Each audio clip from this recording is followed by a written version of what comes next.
ফুলকি দাসের একটা খুব পছন্দ, আর ফুলকি দাসের সব ডায়লগই খুব পছন্দ, কিন্তু ফুলকি দাসের একটা ফেমাস ডায়লগ আছে। ফুলকি দাস রিকি দিদিকে রেগে গেলেই বলতো যেটা কি শোনো রিকি দিদি, আমার নাম না ফুলকি দাস, বেশি বাড়াবাড়ি করলেই কানের গোড়ায় দিই ঠাস ঠাস। শুনেছো এটা? শুনেছো তো? আচ্ছা, আর এবার একটু প্রশ্ন চাই নাকি আমি আর একটা ডায়লগ শোনাবো? কি করব? প্রশ্নে একটু কথা বলবে? না, একটু একটু গান শুনে নি, তারপরে গান আবার তো গান নাচ, এখন তো আমি অনেকক্ষণ আছি, এত তাড়াতাড়ি করলে কি হবে? দেখেছো সবাই তাড়াহুড়ো করছো। একটু কথা বলি,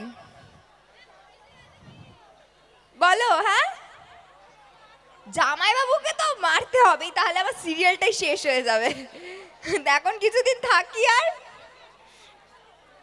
আচ্ছা, তোমাদের এখানে কারোর কোনো প্রশ্ন আছে? মানে আমি এখন আপাতত সবার প্রশ্নের উত্তর দিতে পারবো।